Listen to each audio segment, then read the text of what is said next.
Et si quelqu'un, ou plutôt quelque chose, connaissait déjà l'histoire de ta vie avant même que tu ne la vives? Pas seulement ton avenir professionnel ou ton niveau de revenu estimé, mais ton train de vie global, ta manière de consommer, ton espérance de vie, ton niveau de confort, ta probabilité d'acheter une maison, de divorcer, de voyager ou même de changer de classe sociale.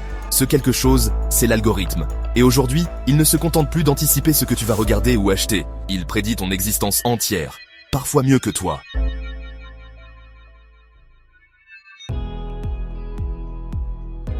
Mais que peut-il vraiment savoir sur ton train de vie?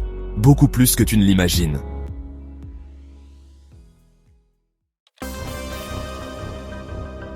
Chaque achat par carte bancaire, chaque recherche en ligne, chaque trajet enregistré par ton smartphone, chaque like, chaque abonnement à une salle de sport, chaque absence de facture payée à temps, tout est collecté, analysé, recoupé. Ces données dessinent un portrait d'une précision stupéfiante. Ton rythme de dépenses, tes habitudes alimentaires, tes pics d'anxiété, tes périodes de consommation excessive, tes moments d'épargne. À partir de là, l'algorithme évalue ton style de vie actuel, et surtout, l'évolution probable de celui-ci. En combinant ces données avec celles de millions d'autres profils semblables aux tiens, l'algorithme affine ses prédictions. Tu as 27 ans, tu vis dans une grande ville, tu es diplômé, tu loues un studio, tu voyages 2 fois par an et tu commandes souvent en ligne? Le système peut calculer ta trajectoire financière sur 10 ou 20 ans, avec une marge d'erreur inférieure à celle d'un conseiller humain.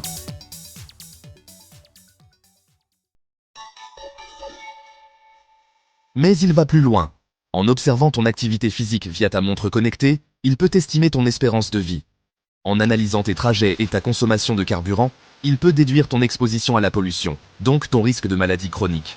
En scrutant tes horaires de sommeil, ton alimentation, tes échanges numériques, il modélise ton bien-être général, et donc ta capacité à maintenir un certain niveau de vie. Et ce que tu ignores peut-être, c'est que ces prédictions ne servent pas uniquement à te recommander une nouvelle paire de chaussures. Elles sont utilisées par les banques pour évaluer ton profil de crédit, par les assurances pour fixer ta prime, par les recruteurs pour juger ta stabilité, voire, dans certains pays, par les autorités pour mesurer ton potentiel de conformité sociale.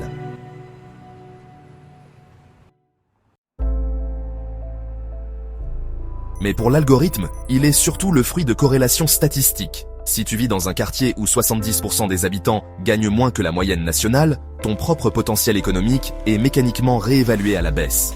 Si tu passes plus de 2 heures par jour sur certaines plateformes numériques, ton capital de productivité perçu chute.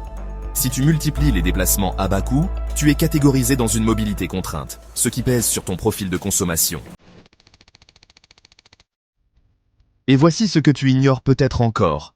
Ces algorithmes n'ont pas été conçus pour prédire objectivement. Ils ont été entraînés sur des données biaisées, issues d'un monde déjà inégal. Ce qu'ils prédisent, ce n'est pas forcément ton avenir, mais la reproduction des modèles du passé. En d'autres termes, ils peuvent t'enfermer dans une trajectoire ceux qui espéraient s'en échapper.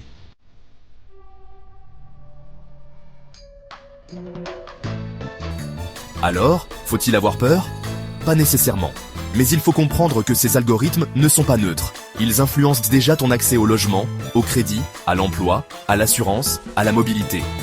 Et tant qu'ils resteront invisibles, leurs décisions échapperont à tout contrôle démocratique.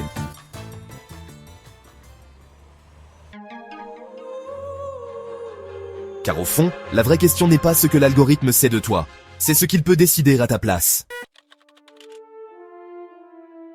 Et si ton train de vie devient une simple ligne de code, alors il est temps de reprendre le contrôle, avant que ta vie ne t'échappe, prédite, classée, monétisée, sans même que tu t'en rendes compte.